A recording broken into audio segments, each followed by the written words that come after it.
Isang magandang araw po sa inyong lahat, mga minamahal naming tagapakinig. Saan man kayo naroroon, sa mga sandaling ito, naway nasa mabuti kayong kalagayan. Samahan niyo po akong muli sa isang panibagong paglalakbay ng puso, isang kwentong susubok sa ating pananaw tungkol sa pag-ibig at paghilom. Sabi nila, ang bawat puso raw ay parang isang bahay. May mga bahay na bukas ang pinto, puno ng tawanan at init. Ngunit meron ding mga tahanang isinara ang lahat ng bintana. Ikinulong ang sarili sa dilim ng kahapon. Paano kung ang katok ng isang dayuhan ang maging susi para muling papasukin ang liwanag? Halina't pakinggan natin ang kwento ng Hacienda Silangan. Hacienda Silangan, ang pagsikat ng bagong umaga kabanata 1. Ang mga patakaran ng puso. Ang malaking arko na may nakaukit na Hacienda Silangan ang sumalubong kay Liwayway di Masilaw. Sa likod nito, isang mahabang daan na napapaligiran ng mga mayayabong ngunit tila malulungkot na puno ang nag-aabang. Napakalaki, napakatahimik, isang malaking pagkakaiba sa masayang ingay ng baryo Magdiwang na iniwan niya sa likuran. Humugot siya ng malalim na hininga. Ito na yon, ang kanyang pagkakataon para magsimulang muli. Isang unipormadong gwardiya ang nagbukas ng dambuhalang bakal na tarangkahan. Sa pagpasok ng sinasakyan niyang tricycle, tila pumasok si Liwayway sa ibang mundo. Ang mga bulaklak sa hardin ay perpektong nakahanay, ang damo ay perpektong ginupitan, ngunit walang buhay. Walang maririnig na huni ng ibon, walang naglalarong mga bata. Para itong isang magandang larawan na walang kaluluwa. Isang matandang kasambahay na may mahigpit na pagkakapusod ng buhok ang sumalubong sa kanya sa pinto ng mansyon. "Ikaw ba si Binibining Di Masilaw?" Tanong nito sa isang boses na walang emosyon. "Opo, ako po si Liwayway." Sagot niya, sinubukang ngumiti ng buong init. Ngunit ang nangiti niya'y tila hindi umabot sa babae. "Sumunod ka sa akin. Hinihintay ka na ni Senyor Lacan." Ang loob ng mansyon ay mas nakakapanlumig. Madilim ang mga kahoy na muebles, matataas ang kisame, at ang sahig na gawa sa marmol ay kumikiinang sa sobrang linis. Bawat yapak nila ay lumilikha ng alingingaw-ngaw sa nakabibinging katahimikan. Huminto sila sa tapat ng isang malaking pinto na gawa sa nakara. Kumatok ang kasambahay bago ito buksan. "Senyor, narito na po ang bagong tagapagturo." Ang opisina ni Lacan Dalisay ay kasing lamig ng buong pamamahay. Nakaupo ito sa likod ng isang malaking mesa, abala sa pagbabasa ng mga dokumento. Hindi man lang ito nag-angat ng tingin. Si Liwayway ay nanatiling nakatayo sa may pinto. Hawak ang kanyang bag, ramdam ang bawat segundo ng pananahimik. "Maupo ka," utos ni Lacan. Ang boses ay malalim at walang kabuhay-buhay. Umupo si Liwayway sa silyang nasa tapat ng mesa. Noon lamang nag-angat ng tingin si Lacan. Nakita ni Liwayway ang isang lalaking may matipunong pangangatawan, matatalim na mga mata, ngunit may bakas ng kalungkutan na hindi kayang itago ng kanyang seryosong mukha. "Binasa mo na ang kontrata?" Tanong nito, diretso sa punto. "Opo, senyor." "Mabuti, pero gusto kong linawin ang mga bagay na hindi nakasulat dyan," sabi ni Lacan, habang pinagsalikop ang kanyang mga kamay sa ibabaw ng mesa. "May mga patakaran sa bahay na ito, Binibining Di Masilaw, at inaasahan kong susundin mo ang mga yon nang walang tanong." Tumango si Liwayway. "Una, ang trabaho mo ay turuan ng mga anak ko. Academics, walang iba. Pangalawa, may takdang oras para sa lahat ng bagay. Oras ng pagkain, oras ng pag-aaral, oras ng pagtulog. Sundin mo ang schedule. Pangatlo, at ito ang pinakamahalaga sa lahat." Huminto si Lacan at tinitigan siya ng mariin. Walang kantahan. Walang mga kwentuhan na walang saysay. Walang masyadong tawanan. Ang bahay na ito ay nangangailangan ng kaayusan, at katahimikan. Malinaw ba? Naramdaman ni Liwayway ang panlalamig sa kanyang sikmura. Ang mga patakarang iyon ay hindi para sa isang bahay, kundi para sa isang kulungan. Ngunit kailangan niya ang trabahong ito. Malinaw po, senyor. Magaling. Ipapakilala ka ni Manang Elsa sa mga bisa. Tumingin itong muli sa kanyang mga papeles, isang senyales na tapos na ang kanilang pag-uusap. Dinala siya ni Manang Elsa sa isang malawak na sala kung saan naroon ang 3 bata. Ang panganay na babae, na marahil ay nasa 10 taong gulang, ay nakatingin sa bintana na may matigas na ekspresyon. Ang pangalawang babae ay tahimik na naglalaro ng manika sa sahig, tila wala sa sarili. At ang bunsong lalaki ay nakatago sa likod ng kanyang ate, sumisilip lamang. Mga bata, ito si Binibining Liwayway, ang bago ninyong guro, sabi ni Manang Elsa.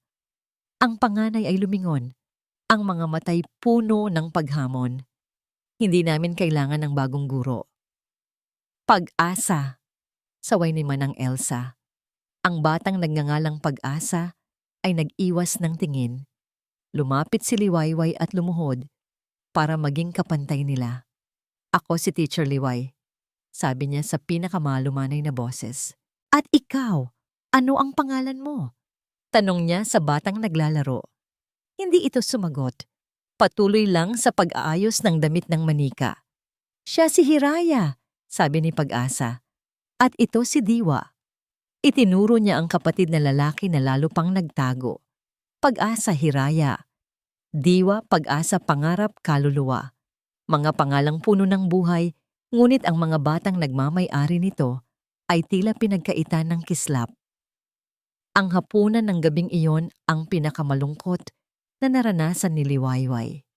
Nakaupo silang lahat sa isang mahabang mesa ng hapagkainan, sila Kan sa kabisera at ang 3 bata sa kabilang dulo. Ang tanging maririnig ay ang tunog ng mga kubyertos na tumatama sa plato. Walang nag-uusap, walang nagtatawanan. Nang aksidenteng mahulog ni Diwa ang kanyang tinidor, ang malakas na kalansing nito ay nagdulot ng matalim na tingin mula kay Lakan na siyang nagpayuko sa ulo ng bata. Naramdaman ni Liwayway na hindi siya makahinga. Pagkatapos ng hapunan, bumalik si Liwayway sa kanyang silid. Simpleng-simple lamang yon, malinis, ngunit walang anumang personal na gamit. Tumingin siya sa bintana, sa dilim na bumabalot sa buong hasyenda. Naisip niya kung tama ba ang kanyang desisyon.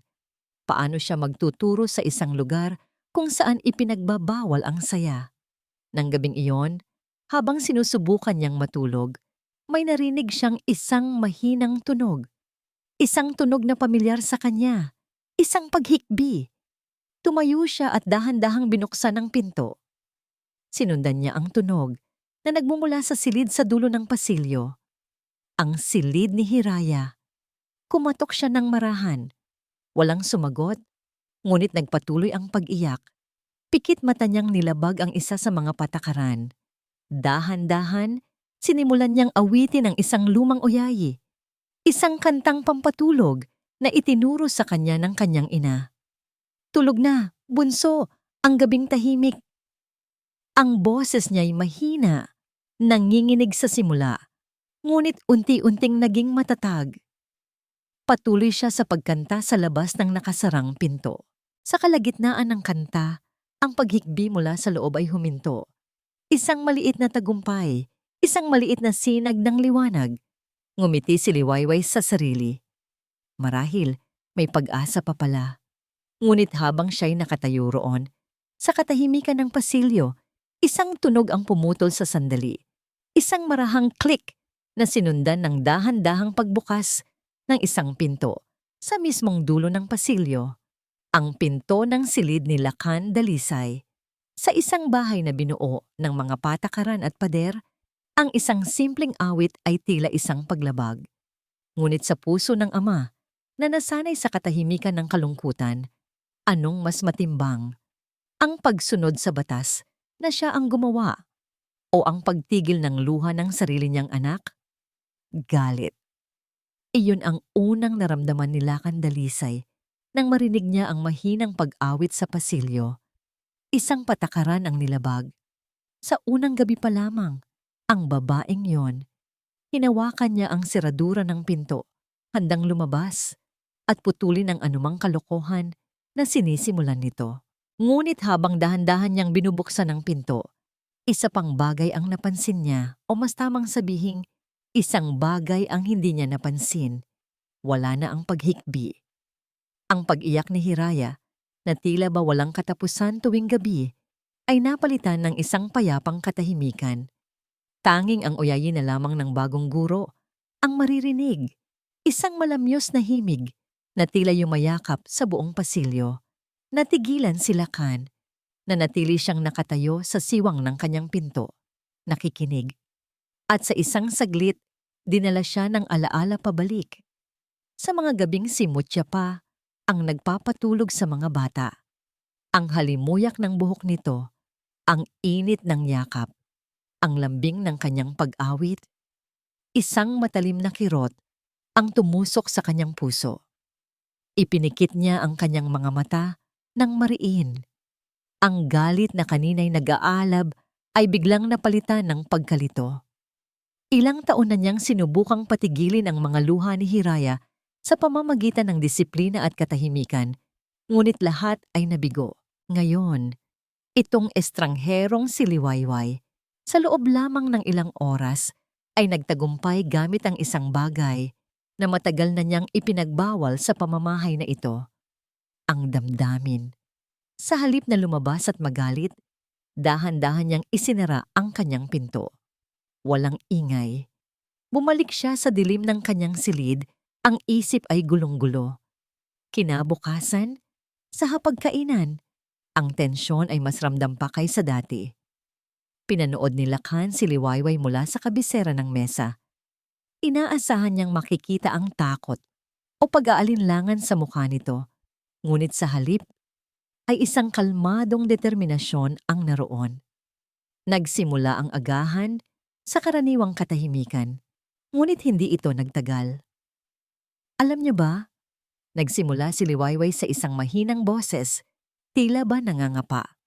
May isang kwento tungkol sa isang alitaptap na takot sa dilim.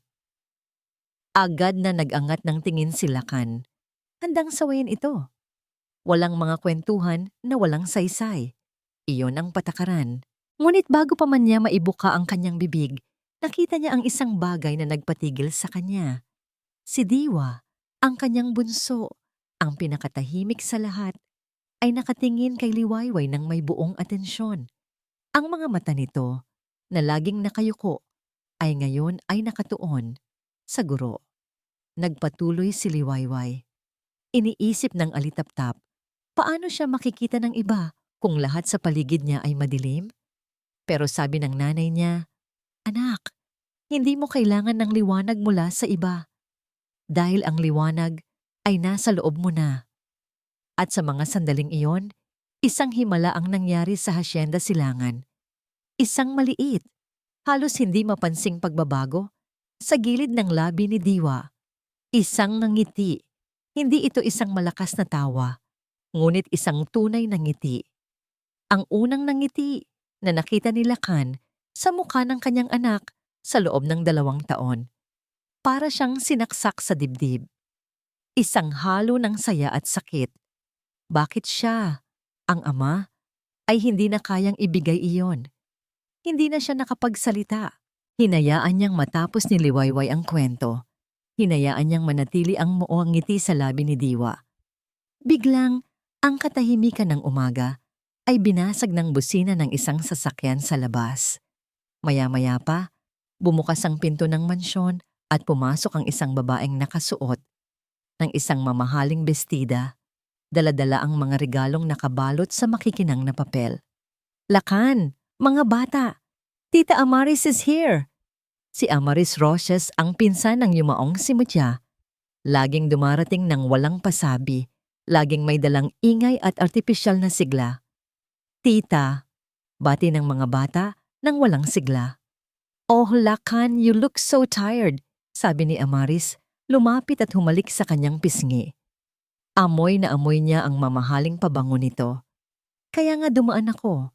I brought some things for the kids. Ibinigay niya ang mga regalo. Isang video game para kay Diwa, isang imported na manika para kay Hiraya, at isang set ng art materials para kay Pag-asa. Tinanggap ito ng mga bata, ngunit hindi nagtagal ang kanilang atensyon dito. Tila mas nakuha pa ng kwento ng alitap-tap ang kanilang interes. Napansin ito ni Amaris. Ang mga mata niya'y lumipat kay Liwayway. Sinusuri ito mula ulo hanggang paa. At sino naman siya? Si Binibining Di Masilaw, ang bago nilang guro. Sagot ni Lakan. Ah, I see. Ngumiti si Amaris, ngunit ang nangiti ay hindi umabot sa kanyang mga mata. Nice to meet you. I'm Amaris. Ako na ang tumayong parang ina-inahan ng mga pamangkin ko simula ng, alam mo na. Habang nagliligpit ng pinagagahan, sinadya ni Amaris na lapitan si Liwayway sa kusina. Binibining Di Masilaw, sabi niya sa isang boses na tila pulot sa tamis. Natutuwa ako't may bago ng katuwang silakan. Pero isang paalala lang, ang mga bata. Napakadelikado ng kanilang kalagayan. Sanay sila sa tahimik. Mas mabuti para sa kanila ang kapayapaan. Huwag mo na sanang guluhin pa iyon. Iyon ay isang babala na binalot sa pag-aalala. Naramdaman ni Liwayway ang panganib. Pagdating ng hapon, habang nagkakape sila sa salas, kinuha ni Amaris ang isang libro na nakapatong sa maliit na mesa. Balat pa lang nito ay mukha ng luma at alaga. Naaalala ko ito, sabi ni Amaris, hinahaplos ang pabalat. Paboritong koleksyon ng mga tula ni Mutya. Dito niya laging binabasahan ang mga bata. Bigla, habang ibinabalik niya ang libro sa mesa at kasabay ng pagdaan ni Liwayway na may dalang bandehado, tila natapilok si Amaris. Ang tasa ng tsaa sa kanyang kamay ay tumapon. Ang mainit at maitim na likido ay bumuhos mismo sa ibabaw ng lumang libro. Naku ko, sigaw ni Amaris. I'm so sorry, Lakan. Patawad. Hindi ko sinasadya. Medyo hindi pa ako sanay sa dami ng gumagalaw sa bahay ngayon. Nakakapanibago. Ang sisi ay hindi direkta, ngunit malinaw kung sino ang tinutukoy. Napatingin si Lakan sa nabasang libro. Ang ala-ala ng kanyang asawa, dinungisan. Ang pagkalito na naramdaman niya kaninang umaga ay biglang naglaho. Napalitan ng isang pamilyar na damdamin. Galit at pagkadismaya. Ang lahat ng pagdududa niya ay bumalik. Ang babaeng ito, ang dala niya ay gulo. Tumingin siya kay Liwayway, hindi na bilang ang babaeng nagpangiti sa kanyang anak, kundi bilang ang sanhi ng bagong kaguluhang ito. Ang kanyang mukha ay muling naging malamig na parang bato. Sa isang boses na mahigpit at walang emosyon, tumingin siya kay Liwayway at nag-utos. Linisin mo yan! Ang bawat salita ay may bigat. Ang isang utos na puno ng pagkadismaya ay kayang dumurog ng puso. Ngunit ang pusong nasugatan, kapag piniling bumangon, ay nagkakaroon ng lakas na hindi inaasahan. Para sa mga batang nawalan ng liwanag, hanggang saan kayang lumaban ng isang guro, laban sa dilim, ang mga salitang, linisin mo yan, ay umaling-awngaw sa isip ni Liwayway. Habang siya'y mag-isang naiwan sa salas, naramdaman niya ang hapdi sa kanyang dibdib, hindi dahil sa utos, kundi dahil sa tingin ng pagkasuklam sa mga mata ni Lakan Dalisay. At sa likod nito, nakita niya ang nagtatagumpay ng ngiti sa mga labi ni Amaris. Ramdam niya ang bitag, ramdam niya ang lason. Madali lang sanang sumuko, mag-impake, at lisanin ang malamig na lugar na ito. Ngunit pagkatapos ay naaalala niya ang nangiti ni Diwa kaninang umaga, ang pag-asa sa mga mata ni Hiraya nang siya'y kumanta, at ang pader ng paghamon ni Pag-asa na alam niyang may itinatagong kalungkutan. Hindi niya sila maaaring iwan. Hindi pa. Sa halip na itapon ang librong nabasa ng dinala ito ni Liwayway sa kanyang silid. Ginamit niya ang isang malinis na tela upang dahan-dahang sipsipin ang basa sa bawat pahina. Maingat, puno ng respeto. Hindi niya ito ginagawa para kay Lakan o para patunayan ang sarili kay Amaris. Ginagawa niya ito para kay Mutya, ang babaeng hindi niya nakilala, ngunit nararamdaman niya ang presensya sa bawat sulok ng bahay. At para sa mga anak nito.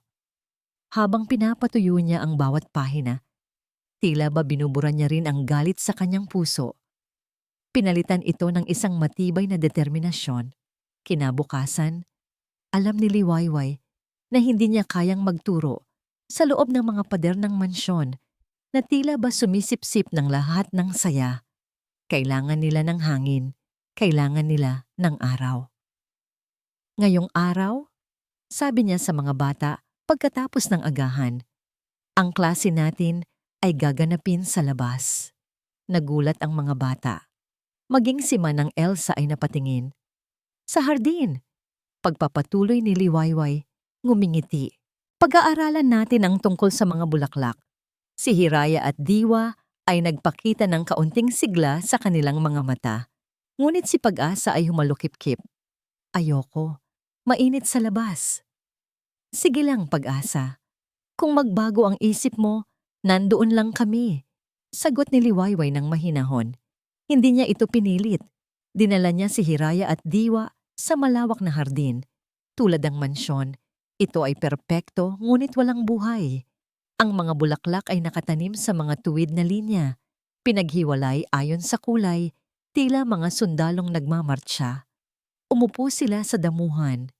Ito, sabi ni Liwayway, pumitas ng isang pulang gumamela.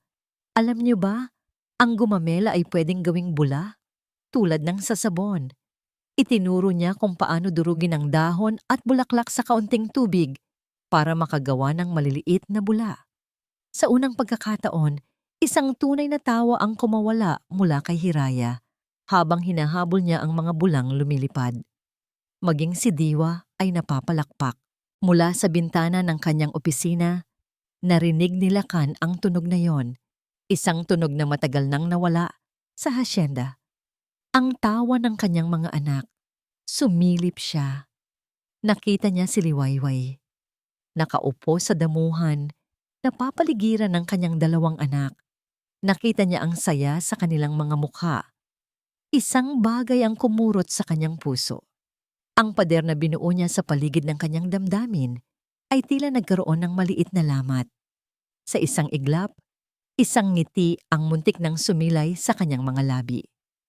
Ngunit bago pa man ito mabuo, mabilis niya itong pinigilan at umatras siya mula sa bintana, pabalik sa dilim. Sa hardin, napansin ni Pag-asa ang kasiyahan ng kanyang mga kapatid. Dahan-dahan, lumabas siya ng bahay at lumapit, kunwari tinitingnan lamang ang mga halaman.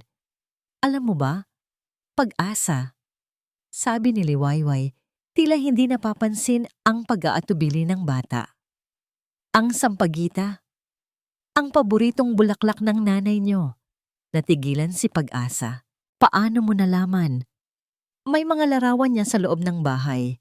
Laging may sampagwita sa buhok niya. Sagot ni Liwayway.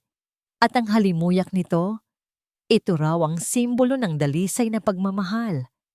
Umupo si Pag-asa sa tabi nila. At sa unang pagkakataon, nakisali siya sa aralin. Nakisali siya sa laro. Ang tatlong magkakapatid, sa ilalim ng araw, ay muling naging mga bata. Habang pauwi na sila sa loob ng mansyon, masaya at medyo madungis, napadaan si Liwayway sa isang silid na bahagyang nakabukas ang pinto. Narinig niya ang boses ni Amaris, mahinang ngunit apurado. Hanapin mo lahat, sabi nito sa kausap sa telepono.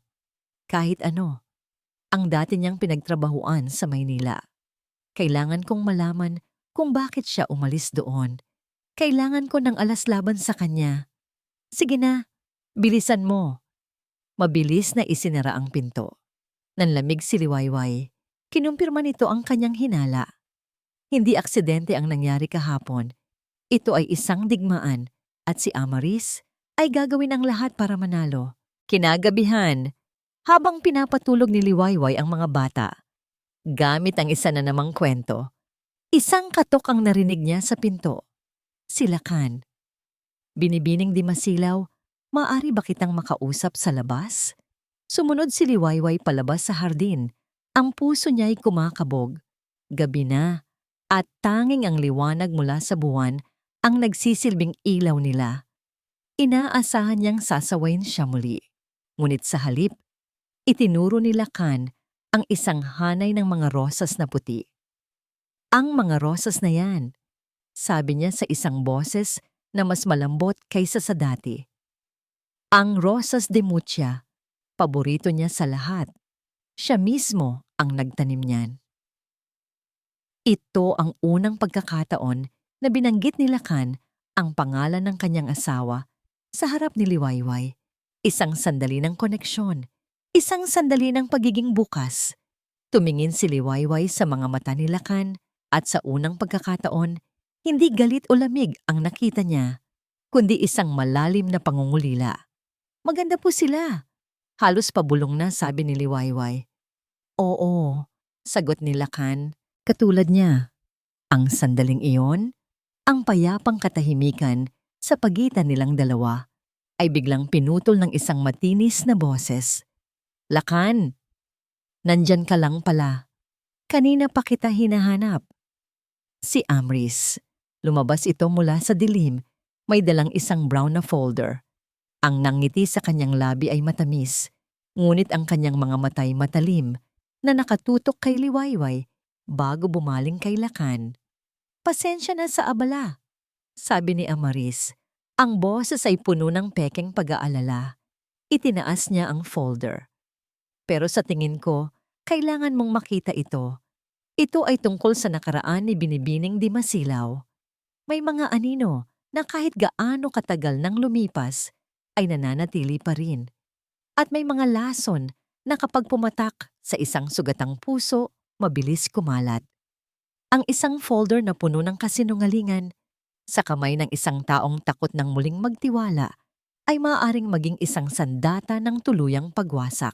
Ang init ng sandaling iyon sa hardin ay biglang naglaho, napalitan ng isang nanunuot na lamig na dala ng hawak ni Amaris na folder. Naramdaman ni Lakan ang muling pagtigas ng kanyang puso, ang pagbalik ng mga pader na kanina lang ay unti-unti nang nagkalamat. Ang pangalan ni Mutya na namutawi sa kanyang mga labi ay tila naging abo. "Pumasok tayo sa opisina," sabi ni Lakan. Ang boses ay bumalik sa dati nitong tigas. Hindi na niya tinapunan ng tingin si Liwayway. Naglakad siya pabalik sa mansyon. Ang bawat hakbang ay mabigat. Sa loob ng opisina, ang tanging ilaw ay mula sa lampara sa kanyang mesa, lumilikha ng mahahabang anino sa silid. Umupo si Lakan at itinuro ang silya sa tapat niya para kay Amaris. Si Liwayway ay naiwang nakatayo malapit sa pinto, tila isang akusado na naghihintay ng kanyang hatol. "Ano yan?" tanong ni Lakan, nakaturo sa folder. "Lakan," nagsimula si Amaris sa isang boses na puno ng pag-aalala, na para bang labag sa loob niya ang gagawin. "Ginawa ko lang ito para protektahan ka. At ang mga bata, nag-aalala ako. Kaya nagtanong-tanong ako tungkol kay Binibining Di Masilaw." Binuksan niya ang folder at inilatag ang mga dokumento sa mesa. Hindi siya basta-basta umalis sa dati niyang trabaho, Lakan. Tinanggal siya. Kinuha ni Lakan ang isang papel. Isa itong kopya ng isang police blotter. May pangalan ng isang pamilya at ang pangalan ni Liwayway Di Masilaw na inirereklamo ng qualified theft at misconduct. Sabi ng dati niyang amo, may relasyon daw sila. Pagpapatuloy ni Amaris, bawat salita ay maingat na pinipili. Isang social climber, Lakan. Ginamit niya ang posisyon niya para akitin ang amo niya at nang hindi nakuha ang gusto, sinubukan daw magnakaw ng alahas. Naramdaman ni Lakan na nanikip ang kanyang dibdib, isang pamilyar na sakit. Ang sakit ng pagtataksil. Ang kaso ay hindi na itinuloy dahil naawa daw ang pamilya. Pero ito, kinuha ni Amaris ang isa pang papel, isang sulat. Isang recommendation letter daw, pero kung babasahin mo, puro pasaring. Isang babala para sa susunod na magiging amo niya. Binasa ni Lakan ang mga salita. Masipag, ngunit masyadong malapit sa mga miyembro ng pamilya. Nangangailangan ng striktong pagbabantay. Ang mga salita ay tila lason na gumapang sa kanyang ugat. Ang nangiti ni Diwa kanina, ang tawa ni Hiraya, ang pakikilahok ni Pag-asa. Lahat ba yon ay isang pag-arte lamang? Isang paraan para makuha ang loob ng mga anak niya.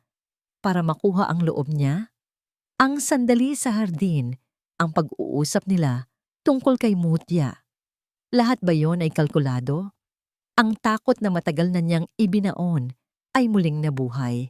Ang takot na may papasok sa buhay nila, hindi dahil sa pagmamahal, kundi dahil sa interes. Ang takot na ang alaala ni Mutya ay muling madudungisan ng panlilinlang, hindi na niya kayang isipin ng diretso. Ang nakikita na lang niya ay ang mga ebidensya sa harap niya at ang mukha ni Liwayway na puno ng pagkagulat. Para sa kanya, iyon ay mukha ng isang taong nahuli sa akto. Tumingin siya kay Liwayway.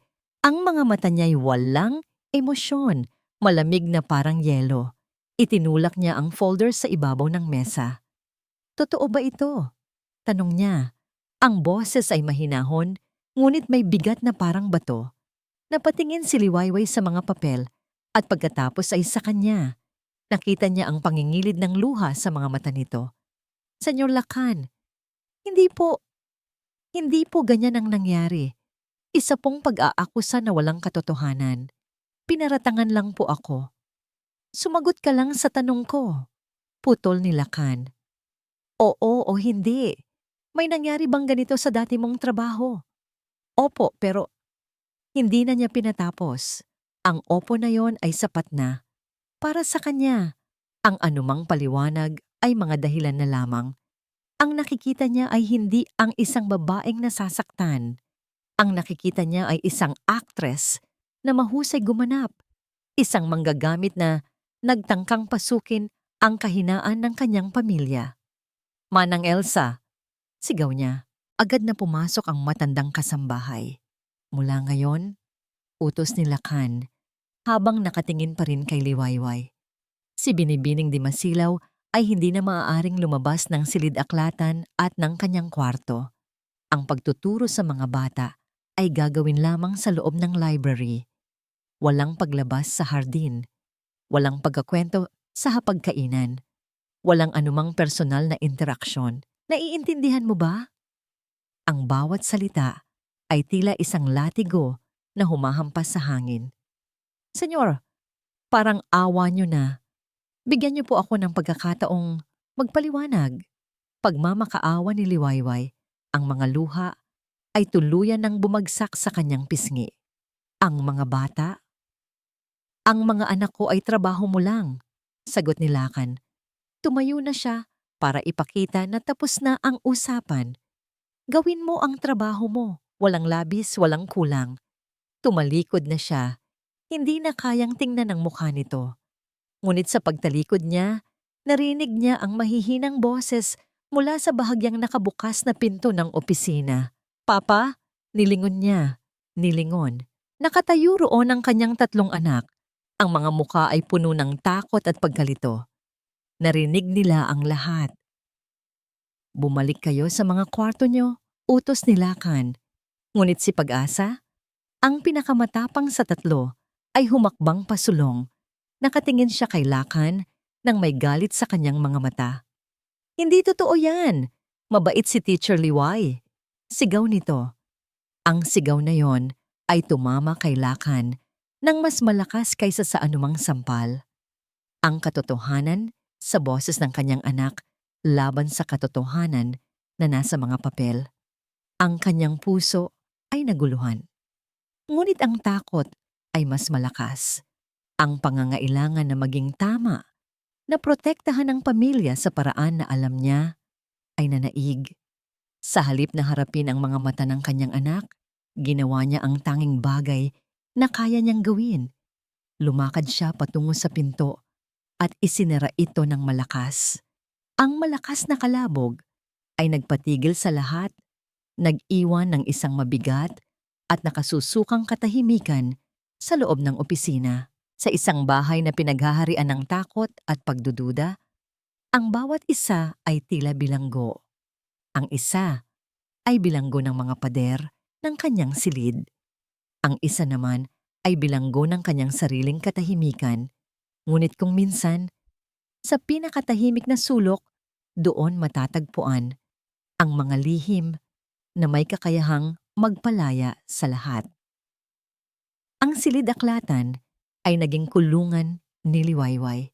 Ang mga matataas na estante na puno ng libro na dati paraiso sa kanya, ngayon ay tila mga rehas na bakal. Bawal siyang lumabas. Ang pagkain ay inihahatid na lamang sa kanya. Ang mga bata, kapag oras ng klase, ay pumapasok ng tahimik. Ang mga ngiti ay tuluyan ng naglaho sa kanilang mga mukha. Wala ng kwentuhan, wala ng awitan. Ang tanging maririnig ay ang pagbuklat ng mga pahina at ang tunog ng kanyang pagsusulat sa pisara. Si Lakan ay hindi na niya nakikita. At si Amaris, paminsan-minsan, ay dumadaan sa labas ng salaming pinto ng silid-aklatan. Sinusulyapan siya na may ngiti ng isang mananaw. Sa gabi, sa kanyang kwarto, ang bigat ng kawalan ng pag-asa ay dumadagan sa dibdib ni Liwayway. Ang Hacienda Silangan na inakala niyang isang bagong simula ay naging isang bangungot na inuulit ang pait ng kanyang nakaraan. Kumuha siya ng papel at panulat. Nagsimula siyang sumulat ng kanyang liham ng pagbibitiw. Ang bawat salita ay nababasa ng kanyang mga luha. Hindi na niya kayang manatili sa isang lugar kung saan ang kanyang kabutihan ay nakikita bilang isang kasalanan. Sa kabilang dako ng mansyon, may isang pares ng maliliit na mata na tahimik na nagmamasid. Si Diwa, ang bunso, ang pinakatahimik, ang tila laging wala sa sarili. Ngunit ang totoo, siya ang pinakanakakakita sa lahat. Nakita niya ang pagbabago sa kanyang mga kapatid nang dumating si Teacher Liway. Nakita niya ang pag-asa, narinig niya ang tawa, at nakita rin niya kung paano ito unti-unting binawi sa kanila. Hindi siya naniniwala sa mga paratang dahil nakikita niya ang hindi nakikita ng kanyang ama. Nakikita niya ang kabaitan sa mga mata ni Teacher Liway. At nakikita niya ang isang bagay na kakaiba sa mga mata ng kanyang tita Amaris. Isang bagay na hindi niya maintindihan, ngunit alam niyang hindi tama. Isang hapon, habang naglalakad siya sa pasilyo, narinig niya ang boses ni Amaris mula sa loob ng isa sa mga silid. Dahan-dahan siyang sumilip sa nakaawang na pinto. Nakita niya itong may kausap sa telepono, paikot-ikot. Ang mukha ay puno ng pagkabalisa. Ano? Hindi pa ba sapat yan? Narinig niyang sabi ni Amaris sa mahinang boses, ngunit may diin. Kulang pa rin. Bigyan niyo pa ako ng kaunting palugit. Malapit ko nang makuha ang tiwala ni Lakan. Huwag niyo muna akong sisingilin sa mga bayarin ko. Bayarin. Isang salitang hindi lubos na naiintindihan ni Diwa. Ngunit naramdaman niya ang bigat nito. Naramdaman niya ang desperasyon sa boses ng kanyang tiyahin. Isang sikreto. Isang masamang sikreto. Dahan-dahan siyang umatras. Maingat na hindi makalikha ng anumang ingay at mabilis na naglakad palayo. Ang kanyang maliliit na paa ay nagdala sa kanya sa isang lugar na bihira ng puntahan ng iba. Ang dating silid-aklatan ng kanyang ina. Hindi ito ang malaking library kung saan nakakulong si Liwayway. Ito ay mas maliit, mas personal, at nababalot sa alikabok at alaala. Dito siya nagtatago kapag gusto niyang mapag-isa, kapag miss na niya ang kanyang ina. Umupo siya sa sahig, sa tabi ng bintana, kung saan tumatagos ang sinag ng hapon. Hinayaan niyang gumala ang kanyang mga daliri sa hilera ng mga libro, mga paboritong nobela ng kanyang ina. Habang ginagawa niya iyon, May naramdaman siyang kakaiba sa likod ng isang makapal na libro ng mga tula. Isang bagay na matigas. Dahil sa kuryosidad, inusog niya ang mga libro. Sa likod nito, nakatago sa isang maliit na espasyo, ay isang maliit na kahon na gawa sa kahoy. Maalikabok ito. Tila matagal nang hindi nagagalaw. Maingat niya itong kinuha at binuksan. Sa loob, may mga nakatuping sulat na tinalian ng isang kupas na laso. Mga sulat ng kanyang ina para sa kanyang ama. Binuklat niya ang mga ito ng dahan-dahan. Hindi niya naiintindihan ang karamihan sa mga nakasulat, ngunit nakikilala niya ang sulat kamay ng kanyang ina mula sa mga lumang card na nakatago sa kanilang bahay. At sa ilalim ng lahat, may isang sobre na naiiba. Mas makapal ito at may nakasulat sa labas sa pamilyar na sulat kamay ng kanyang ina. Para sa aking lakan, basahin mo lang kapag ako'y wala na. Binuksan ito ni Diwa. Sa loob, isang mahabang liham. Hindi niya ito kayang basahin lahat, ngunit habang ginagala niya ang kanyang mga mata sa mga salita, may 3 pangalan siyang nakilala. Ang pangalan ng kanyang ama, Lakan. Ang pangalan ng kanyang ina, Mutya. At ang pangalan na nagpatigil sa kanyang paghinga, Amaris. Hindi niya alam kung bakit, ngunit naramdaman niya ang bigat ng liham na yon sa kanyang mga kamay. Naramdaman niyang ito ay mahalaga. Ito ay isang sikreto na mas malaki pa sa narinig niya kanina. Ito ang sagot. Nang walang pag-aalinlangan, maingat niyang tiniklop ang sulat at itinago ito sa loob ng kanyang damit, sa tapat ng kanyang dibdib. Isasara na sana niya ang kahon ng isang boses ang bumasag sa katahimikan ng silid. Diwa, anong ginagawa mo rito, anak? Napatalon sa gulat si Diwa. Sa may pinto, nakatayo si Amaris. May isang matamis na ngiti sa labi. Ngunit ang mga mata ay matalim na nakatingin sa hawak niyang kahon. Ano yan? Mga luma bang gamit ng mami mo? Tanong ni Amaris, dahan-dahang lumalapit. Hindi sumagot si Diwa. Mabilis niyang isinara ang kahon at niyakap ito ng mahigpit. Napansin ni Amaris ang pagiging depensibo ng bata at ang umbok sa loob ng damit nito. Ang kanyang nangiti ay bahagyang nawala. Anak, may tinatago ka ba kay tita? Ano yang nasa loob ng damit mo? Umiling lang si Diwa. Ang mga matay puno ng takot. Humakbang siya paatras habang si Amaris ay patuloy sa paglapit. Patingin ako, dali na, sabi ni Amaris. Ang boses ay hindi na kasing lambing. Ngunit bago pa man siya maabutan, mabilis na tumakbo si Diwa. Nilagpasan niya ang kanyang tiyahin, palabas ng silid-aklatan. Ang mga paay mabilis na tumatakbo palayo sa pasilyo, habang ang liham ng kanyang ina ay ligtas na nakatago sa kanyang dibdib. Ang lason ay pinakamabisa kapag ito'y dahan-dahang ipinapatak. Hanggang sa ang huling patak nito ay siyang tuluyang papatay sa anumang natitirang pag-asa. Sa isang bahay na puno na ng lamat, isang huling tulak na lang ang kailangan para gumuho ang lahat. At ang tulak na yon ay darating hindi sa anyo ng sigaw, kundi sa anyo ng mga pekeng luha. Ang mga sumunod na araw ay naging isang malabong paulit-ulit na pagdurusa para kay Liwayway, klase sa silid-aklatan, tahimik na tanghalian, klase ulit, tahimik na hapunan sa kanyang silid.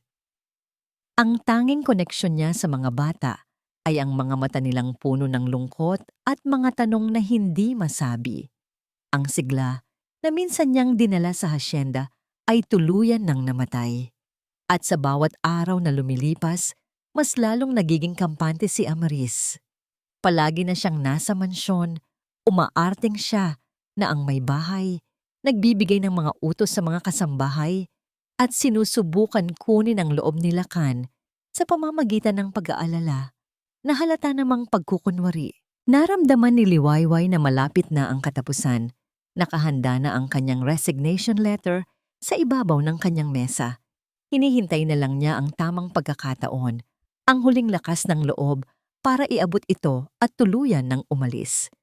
Ngunit inunahan siya ni Amaris. Isang gabi, habang naghahapunan sa katahimikan ng pamilya Dalisay, biglang pumasok si Amaris sa dining hall. Ang mukha ay balot ng pagkataranta. "Lakan, Lakan, hindi ko makita," sabi niya. Ang boses ay nanginginig at nagbabadya ng luha. Agad na napatayo si Lakan. "Ang alin, Amaris? Anong nawawala?" "Ang kwintas. Ang kwintas na diamante ni Mutya." Humagulgol si Amaris. "Yung huling regalo mo sa kanya bago siya mawala. Hinanap ko sa kanyang jewelry box para sana ipalinis, pero wala na roon." Ang pagbanggit sa kwintas ay tila isang punyal na sumaksak sa puso ni Lakan. Ang alaalang yon, ang huling ngiti ni Mutya nang isuot niya iyon dito. Ito ay higit pa sa isang alahas. Ito ay isang sagradong memorya. "Sigurado ka bang hinanap mo ng maigi?" tanong ni Lakan. Ang boses ay nagiging mabigat. "Oo, hinalughog ko na ang buong silid niya." "Wala talaga," sabi ni Amaris, habang patuloy ang pag-agos ng kanyang mga pekeng luha. "Lakan, napakahalaga noon. Hindi pwedeng basta na lang maglaho." Ang gabi ay napuno ng tensyon. Hinalughog ng mga kasambahay ang buong mansyon. Habang si Liwayway, na narinig ang kaguluhan, ay nanatili sa kanyang silid. Ang puso ay kinakabahan kahit hindi niya alam kung bakit. Pagkaraan ng isang oras, bumalik si Amaris sa salas kung saan naghihintay si Lakan. Umiling ito. "Wala, Lakan. Wala talaga." Huminto siya at tumingin sa sahig na para bang nag-aatubili. "Lakan, ayokong isipin ito, pero simula nang dumating ang bagong guro, nag-umpisa na ang mga kakaibang pangyayari." Hindi umimik si Lakan, ngunit ang pagtiim ng kanyang bagang ay sapat ng sagot. Para maging patas sa lahat, pagpapatuloy ni Amaris, ang boses ay tila isang maamong tupa. Para malinis ang pangalan ng lahat, lalo na ang kay Binibining Di Masilaw, siguro mas mabuting tingnan natin ang mga gamit sa bawat silid para lang mapanatag ang lahat, para mapatunayang walang dapat pagdudahan. Ang mungkahi ay tila makatwiran, balot sa isang wika ng katarungan.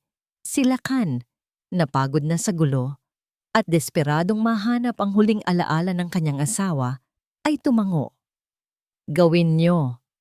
Isa-isang pinasok ng mga kasambahay, kasama si Manang Elsa at Amaris, ang mga silid. Walang nakita. Hanggang sa ang huling silid na lamang ang natitira. Ang silid ni Liwayway. Tumayo si Liwayway sa gitna ng kanyang kwarto habang ang iba ay naghahalughog. Isang malaking kahihiyan. Naramdaman niya ang mga matang nakatingin sa kanya, ang mga bulungan. "Wala naman dito," sabi ni Manang Elsa, isinasara ang aparador. "Teka," sabi ni Amaris. Lumapit siya sa isang lumang jacket na nakasabit sa likod ng pinto. Ang jacket na suot ni Liwayway nang una siyang dumating. Dahan-dahan niyang dinukot ang kamay sa bulsa nito at paglabas ng kanyang kamay, may hawak itong isang maliit at nakatuping papel, isang resibo mula sa sanglaan. "Ano yan?" tanong ni Lakan na nakatayo sa may pinto. Iniabot ito ni Amaris sa kanya. Binuklat ni Lakan ang papel. Nakasulat dito ang pangalan ng isang sanglaan sa bayan. Ang petsa ay noon lamang 1 linggo at ang deskripsyon ng bagay na isinangla. Isang kwintas na diamante. Hugis puso. Tila huminto ang pag-ikot ng mundo para kay Liwayway. Nanlamig ang buo niyang katawan. Paano? Paanong nangyari iyon? Tumingin siya kay Lakan. Ang mga matay nanlalaki sa pagkagulat at pagmamakaawa. Sinubukan niyang magsalita, ngunit walang boses na lumalabas. Isang malaking bukol ang bumara sa kanyang lalamunan. Ang lahat ng nangyari, ang mga paratang, ang paghihigpit at ngayon ito, ay isang perpektong bitag. At siya, sa kanyang katahimikan at pagtitiis, ay naglakad diretso papunta rito. Tinitigan niya si Lakan. Umaasang sa mga mata nito ay makakita siya kahit isang katiting na pagdududa, isang bahid ng tiwala. Ngunit wala. Tumingin si Lakan mula sa resibo, pagkatapos ay sa mukha ni Liwayway na puno ng luha. Ang kanyang mukha ay isang blangkong maskara.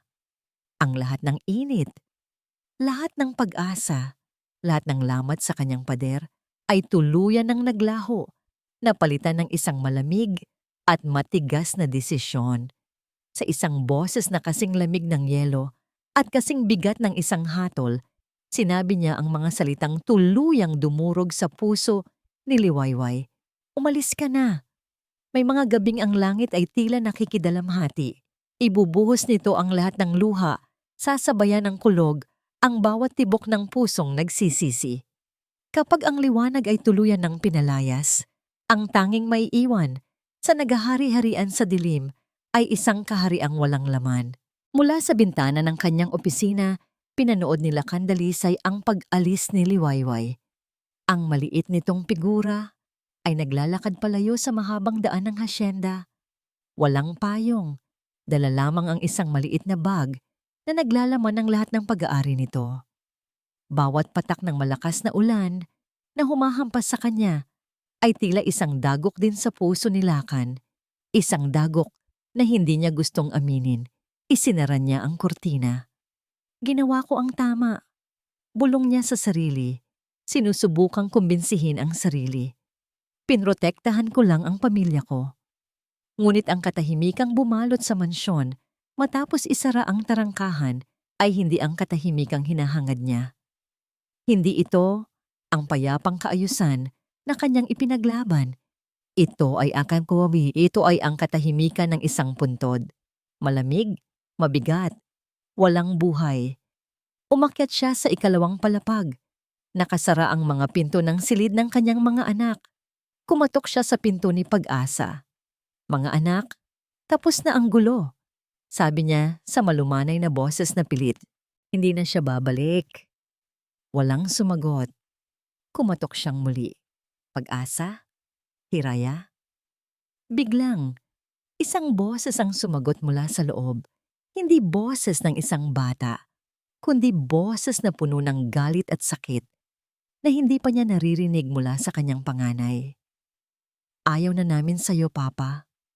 Ang mga salitang yon ay tumama sa kanya ng mas malakas kaysa sa sampal, mas masakit kaysa sa anumang sugat.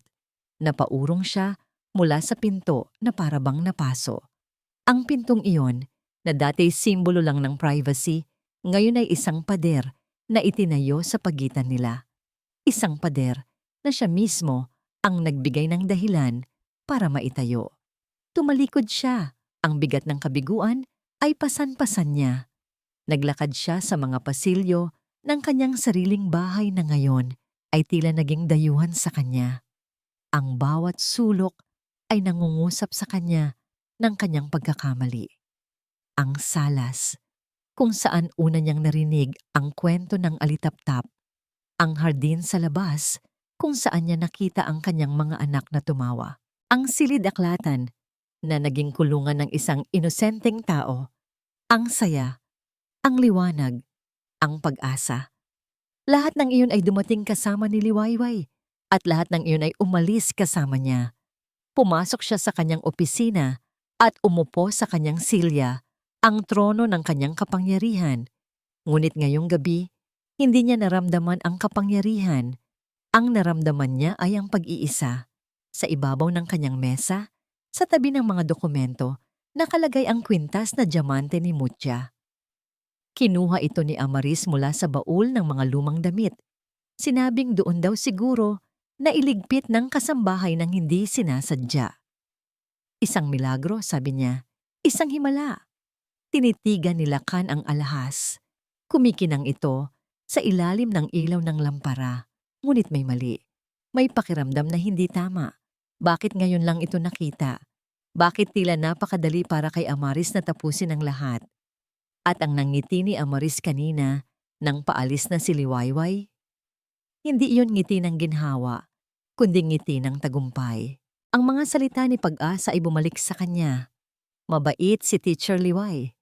Ang mga duda ay nagsimulang gumapang sa kanyang isip, mga ahas na umaatake sa kanyang matigas na paniniwala.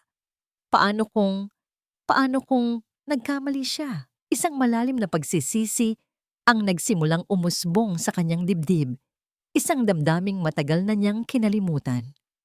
Ang sakit na nararamdaman niya ngayon ay mas matindi pa kaysa noong pumanaw si Mutia. Dahil noon, ang kalaban niya ay tadhana.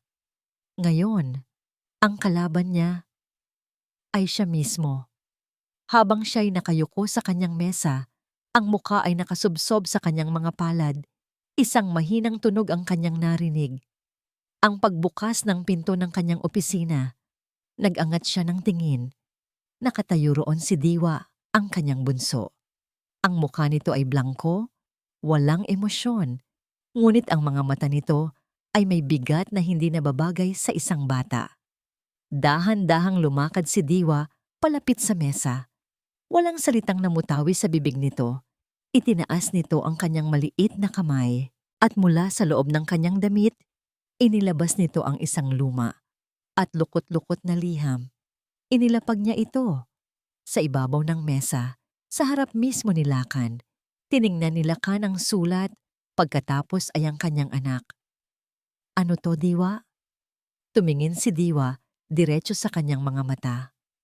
At sa isang boses na mahina, walang emosyon, ngunit puno ng kahulugan, sinabi niya ang mga salitang babago sa lahat. Para kay Mama, may mga boses na hindi kayang patahimikin ng kamatayan. May mga salitang isinulat sa pagmamahal na kayang tumawid sa hangganan ng panahon. At sa isang gabing puno ng pagsisisi, ang isang liham na matagal nang natago ang magiging liwanag o magiging apoy na susunog sa lahat ng natitirang kasinungalingan. Ang mga salitang para kay Mama ay tila isang malakas na sampal na gumising sa kaluluwa ni Lakan. Tinitigan niya ang kanyang anak, si Diwa, na nakatayo sa harap niya, hindi na isang bata, kundi isang sugong galing sa nakaraan. Dala-dala ang isang mensaheng hindi niya alam kung handa na ba siyang marinig. Dahan-dahan, nanginginig ang mga kamay, inabot ni Lakan ang liham. Ang papel ay luma na, medyo naninilaw sa mga gilid, ngunit ang sulat kamay na nakaukit dito ay kasing linaw ng alaala niya sa ngiti ng kanyang aso. Ang sulat kamay ni Mutia. Binuklat niya ito. Mahal kong Lakan. Ang simula pa lang ay tila isang mainit na yakap na matagal na niyang hinahanap. Naaamoy niya ang pabango ni Mutia. Naririnig niya ang malambing nitong boses habang binabasa niya ang mga salita. Kung binabasa mo ito, ibig sabihin ay wala na ako sa tabi mo para sabihin sa'yo kung gaano kita kamahal. Huwag kang malulungkot ng matagal. Mahal ko. Alagaan mo ang ating mga kayamanan, ang ating pag-asa, ang ating hiraya, at ang ating munting diwa. Sila ang ating pag-ibig na nagkatawang tao. Isang luha ang pumatak mula sa mata ni Lakan at tumama sa papel. Ang sakit, ang pangungulila, ay bumalik ng buong buo. Nagpatuloy siya sa pagbabasa, sa mga alaala ng kanilang pagsasama, sa mga pangarap na kanilang binuo. At pagkatapos, ang tono ng sulat ay nagbago. Lakan, mayroon akong huling hiling at ito ay isang babala. Pakiusap, pakinggan mo ako hindi bilang asawa mo, kundi bilang ang kaibigan na nagmamahal sa'yo ng walang hanggan. Humigpit ang hawak ni Lakan sa liham. Mag-ingat ka kay Amaris. Ang pangalan ay tila isang kidlat na gumuhit sa madilim na silid. Mahal ko siya bilang pinsan ko, ngunit may nakikita akong hindi ko maintindihan. May nakikita akong kakaiba sa mga mata niya kapag nakatingin siya sa'yo. Hindi ito pagtingin ng isang kapamilya. Lakan, ang kabaitan niya ay may kapalit. Nararamdaman ko ito. Huwag kang magpapadala sa mga matatamis na salita. Huwag mong hayaang bulagin ka ng kanyang pagkukunwari. Lagi mong pakinggan ang puso mo. Mahal ko, hindi ito kailanman magsisinungaling sa'yo. Ang huling mga salita ay tila isang dagundong sa kanyang pandinig. Huwag mong hayaang bulagin ka. Biglang, ang lahat ay nag-ugnay-ugnay. Ang mga piraso ng palaisipan na nagkalat sa kanyang isip ay biglang nabuo sa isang malinaw at nakakakilabot na larawan. Ang mga alaala ay bumalik sa kanya na parang malalakas na alon. Ang tsaa na aksidenteng natapon sa libro ni Mutia. Ang tawag sa telepono na narinig ni Diwa tungkol sa mga bayarin. Ang perpektong tiyempo ng pagdating ni Amaris, dala ang folder tungkol sa nakaraan ni Liwayway. Ang milagrong pagkakahanap sa kwintas matapos mapalayas ang tanging taong pinaghihinalaan. Lahat ay isang palabas. Isang perpektong pagkakatagni-tagning kasinungalingan na siya. Sa kanyang pagkabulag ay buong pusong pinaniwalaan. Ang bawat kilos, bawat salita, bawat luha ni Amaris ay isang kalkuladong hakbang para sirain si Liwayway at makuha ang kanyang tiwala. Siya ay naging isang tanga, isang naghahari-hari ang tanga sa kanyang sariling kaharian ng kalungkutan. At ang pinakamasakit sa lahat, ginamit niya ang kanyang kapangyarihan para sakta ng isang taong walang ginawa kundi magdala ng liwanag sa madilim niyang mundo. Ang sigaw ni pag-asa, ang mga luha ni Liwayway, ang katahimikan ng kanyang mga anak. Lahat ng yon ay dugo na nasa kanyang mga kamay. Nag-angat siya ng tingin mula sa liham at tumingin sa kanyang anak, si Diwa. Ang tahimik niyang anak na nagmasid sa lahat, na naintindihan ng lahat nang hindi nagsasalita. Ang kanyang munting anak na nag-ingat sa huling habilin ng kanyang ina at inilabas ito sa tamang panahon. Ang batang itinuring niyang mahina ay ang siyang pinakamatapang sa kanilang lahat. Hinaplos niya ang ulo ni Diwa, ang mga matay puno ng pasasalamat at pagsisising hindi kayang isalarawan ng mga salita. Salamat anak, bulong niya. Tumayo si Lakan. Ang katawan ay puno ng isang bagong lakas, isang lakas na nagmumula sa galit at sa isang malinaw na layunin. Hinawakan niya ng mahigpit ang liham ni Mutia. Tapos na ang pagiging biktima niya sa sarili niyang takot. Dahan-dahan siyang naglakad palabas ng opisina. Ang bawat hakbang ay may bigat at determinasyon. Pagdating niya sa pasilyo, sa dulo nito nakita niya si Amaris. Nakasandal ito sa pader, naghihintay. May isang matamis at nag-aalalang ng ngiti sa kanyang mga labi. Okay ka na ba, Lakan? Tanong nito sa malambing na boses. Nawala na ang problema. Maayos na ang lahat. Tumingin si Lakan sa kanya, ngunit ang tingin na isinukli niya ay hindi na ang tingin ng isang lalaking nalulunod sa kalungkutan. Ito ay ang tingin ng isang lalaking nagising na. Sa isang boses na kalmado, ngunit may lamig na kayang magpabali ng buto, sinabi niya, kailangan nating mag-usap, ngayon din. Ang kasinungalingan ay parang isang bahay na gawa sa baraha. Maaring magmukha itong matatag sa malayo, ngunit isang malakas na ihip lamang ng katotohanan ang kailangan para gumuhok ang lahat ng pundasyon nito. At ngayong gabi, ang hangin ay ihip na. Iginiya ni Lakan si Amaris, pabalik sa kanyang opisina. Ang bawat hakbang niya ay kontrolado at sinadya. Sa likod niya, naramdaman ni Amaris ang unang kislap ng kaba. Ang Lakan na ito ay iba. Ang lamig sa boses nito ay hindi na lamig ng kalungkutan, kundi lamig ng isang nagbabadyang panganib. Pagpasok nila sa opisina, isinara ni Lakan ang pinto at nilock ito. Ang tunog ng pag-click ng seradura ay tila isang hatol.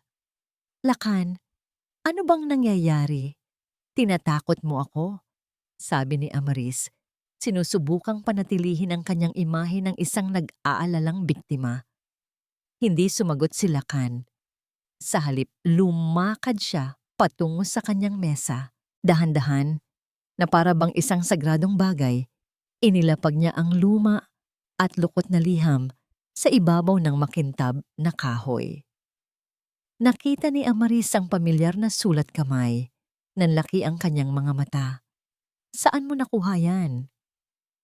Hindi yan ang mahalagang tanong, Amaris. Sagot ni Lakan. Ang boses ay kalmado ngunit may talim. Ang tanong ay, bakit hindi mo sinabi sa akin ang babala ni Mutya tungkol sa'yo? Babala? Anong pinagsasabi mo? Tumawa si Amaris ng pilit. Lakan, baka kung ano lang ang laman yan. Alam mo namang may sakit na si Mutya noon. Baka hindi na malinaw ang pag-iisip niya. Talaga ba? Tanong ni Lakan. Umupo siya sa kanyang silya. Tinititigan si Amaris na para bang sinusuri niya ang bawat hibla ng kanyang pagkatao. Kung ganoon, pag-usapan natin ang mga bagay na malinaw. Tulad ng kwintas. Ang kwintas na bigla na lang nawala. At bigla na lang din nating natagpuan matapos mong maituro ang isang magnanakaw. Nagsimulang mamuo ang pawis sa noo ni Amaris. Hindi ko siya itinuro. Nagkataon lang ang lahat. Nagkataon? Putol ni Lakan. Tulad ng pagkakatapon ng tsaa sa libro ni Mutya. Tulad ng folder na dala mo na naglalaman ng katotohanan tungkol sa nakaraan ni Liwayway. Masyadong maraming nagkakataon sa bahay na ito, Amaris. At lahat ng yon ay laging pabor sa'yo. Hindi ko alam ang sinasabi mo. Sinusubukan lang kitang tulungan. Giit ni Amaris. Ang boses ay nagsisimula ng tumaas. Ngumiti si Lakan, ngunit isang nangiti na walang bakas ng saya. Tulungan. Tulad ng pagtulong mo sa sarili mo. Kaninang umaga, tumawag ako sa ilang kaibigan sa Maynila. Nagtanong ako tungkol sa'yo. Huminto siya. Hinayaang lumubog ang bawat salita. Malaki pala ang utang mo sa sugal, ano? Iyon ang salitang bumasag sa lahat. Ang maskara ni Amaris ay tuluyang nalaglag. Ang pagkukunwari ay naglaho, napalitan ng purong, walang halong galit. Ang kanyang muka ay nagbago. Mula sa isang maamong tupa, ito'y naging isang mabangis na lobo. Oh, oo, may utang ako. Sigaw niya. Ang boses ay matinis at puno ng lason. At kaninong kasalanan yon? Sa pinsan kong perpekto, si Mutya na laging nakukuha ang lahat.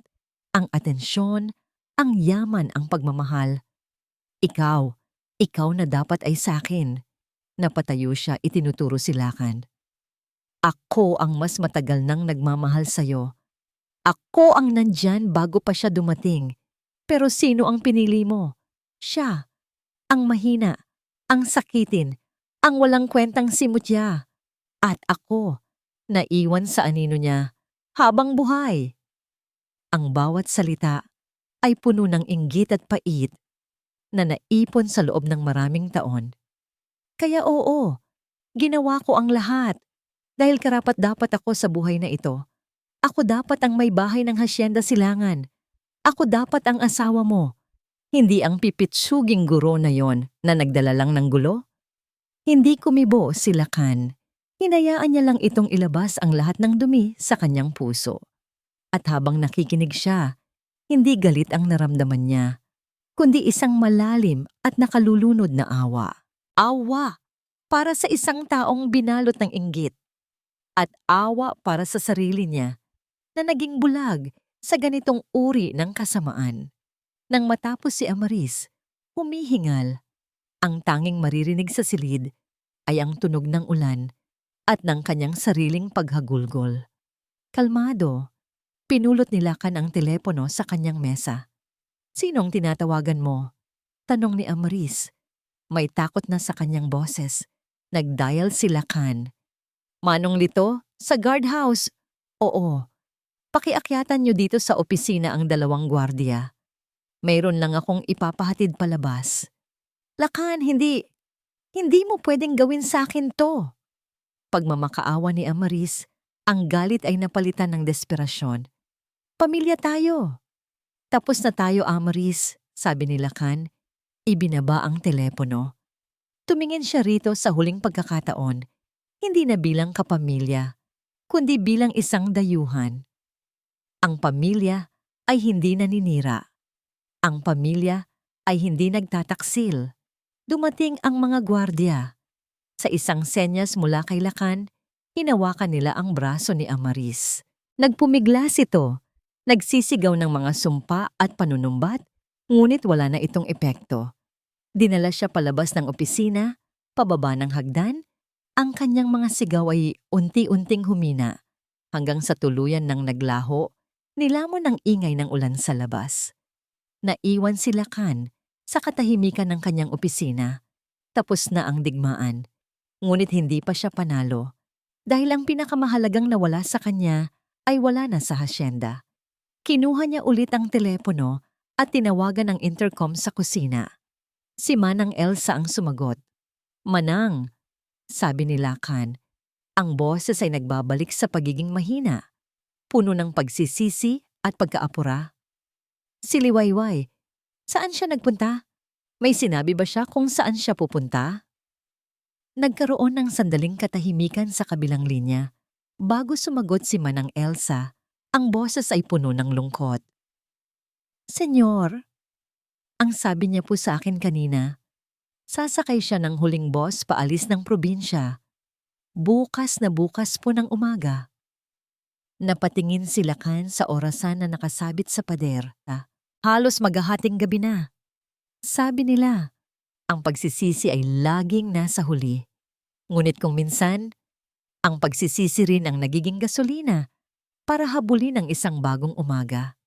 Sa isang karera laban sa oras, hindi lang distansya ang kalaban ng isang pusong nagkamali, kundi ang takot na baka huli na ang lahat para sa kapatawaran.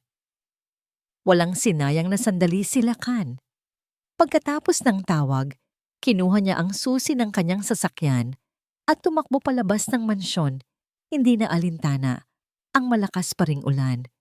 Ang tanging nasa isip niya ay ang terminal ng bus at ang mga salita ni Manang Elsa.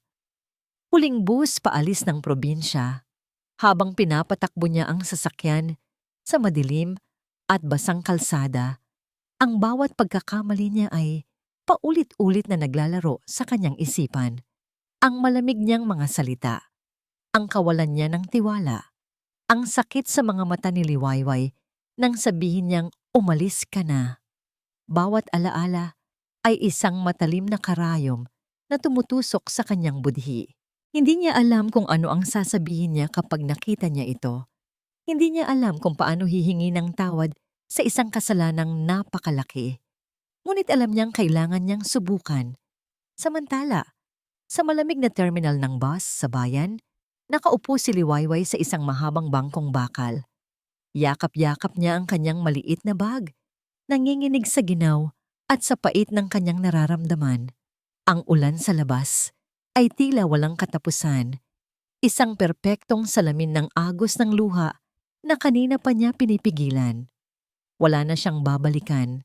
Ang pag-asang dala niya papunta sa Hacienda Silangan ay naging abo. Sa pagbubukang Liwayway, sasakay siya sa bus na yon at iiwan ang lahat. Dala-dala ang panibagong sugat sa kanyang puso. Biglang, sa gitna ng ingay ng ulan at ng mga bus na dumaraan, isang itim na sasakyan ang huminto ng mabilis sa tapat ng terminal. Bumukas ang pinto sa driver's side at isang lalaki ang bumaba. Basang-basa sa ulan, humihingal, at ang mga mata ay desperadong naghahanap. Nagtagpo ang kanilang mga mata. Si Lakan. Napatayo si Liwayway. Ang puso niya ay biglang kumabog ng malakas. Isang halo ng gulat, takot, at isang emosyong hindi niya pinangalanan. Akala niya ay naghahabol ito para bawin ang sahod na ibinigay sa kanya. O marahil ay mayroon pa itong idadagdag na paratang. Naglakad si Lakan, papasok sa terminal. Ang tubig ay tumutulo mula sa kanyang damit at buhok. Huminto siya sa harap ni Liwayway. Ang kanilang mga paghinga ay tila nakikipag-unahan. "Liwayway," sabi ni Lakan. Ang boses ay paos at puno ng isang emosyon na ngayon lang narinig ni Liwayway mula sa kanya. "Pagsisisi. Patawarin mo ako." Ang dalawang salitang iyon ay mas malakas pa kaysa sa kulog sa labas. Natigilan si Liwayway. Nabulag ako. Pagpapatuloy ni Lakan, hindi inaalis ang tingin sa mga mata nito. Nabulag ako sa sarili kong takot, sa sarili kong sakit. Hinayaan kong lamunin ako ng dilim ng nakaraan at sa proseso, itinabuhay ko ang nag-iisang liwanag na pumasok sa buhay namin. Patawarin mo ako sa hindi ko pakikinig. Patawarin mo ako sa hindi ko pagtitiwala. Patawarin mo ako sa lahat ng sakit na idinulot ko sa'yo. Ang bawat salita ay tapat. Ang bawat salita ay totoo. Nakita ni Liwayway sa mga mata ni Lakan ang pader na tuluyan ng gumuho. Ang nakikita niya ngayon ay hindi na ang malamig na senyor ng hasyenda, kundi isang lalaking sugatan, isang amang nagsisisi. Alam kong wala akong karapatang humiling, sabi ni Lakan. Ngunit nagmamakaawa ako. Bumalik ka, Liwayway. Bumalik ka sa hasyenda Silangan. Huminto siya at ang kasunod na sinabi niya ang nagpabago sa lahat. Hindi bilang guro ng mga anak ko, kundi bilang parte ng pamilya namin, bilang liwanag na kailangan namin para muling mabuo. Tumulo ang mga luhang kanina pa pinipigilan ni Liwayway, ngunit hindi na ito luha ng sakit, kundi luha ng pag-unawa, ng pagpapatawad at ng isang bagong pag-asa. Tumango siya, isang simpleng tango, ngunit iyon na ang pinakamahalagang sagot sa buong mundo para kay Lakan. Ang pagbabalik sa Hacienda Silangan ay ibang-iba sa kanyang pagdating. Sa paghinto ng sasakyan sa tapat ng mansyon, ang ulan ay tumila na. Ang madilim na ulap ay nagsisimula ng humawi, nagbibigay daan sa mga unang sinag ng papalapit na umaga. Pagbukas ng pinto, sumalubong sa kanila ang tatlong bata. Nag-aabang, naghihintay. Teacher Liway! Sabay-sabay silang tumakbo. Si Pag-asa, si Hiraya, si Diwa, at niyakap si Liwayway ng mahigpit. Isang yakap na puno ng pangungulila, ng saya, ng pagbabalik. Niyakap sila ni Liwayway pabalik. Ang puso niya'y umaapaw. Mula sa likod nila, pinanood sila ni Lakan. Hindi bilang isang tagamasid, kundi bilang isang ama na sa wakas ay natuto. Natutong ang tunay na kaayusan ay hindi sa katahimikan, kundi sa ingay ng tawanan. Natutong ang tunay na lakas ay hindi sa pagtatayo ng pader, kundi sa pagkakaroon ng lakas ng loob na buksan ang puso. Makalipas ang ilang buwan, ang Hacienda Silangan ay tuluyan ng nabago. Ang mga bintana ay laging bukas. Ang hardin ay puno ng mga batang naglalaro. Ang hapagkainan ay puno ng kwentuhan at tawanan. Ang pangalan ng mansyon na dati isang kabalintunaan ay sa wakas ay tumugma na sa katotohanan. Ito na ang Hacienda ng Silangan, ang tahanan ng bagong umaga.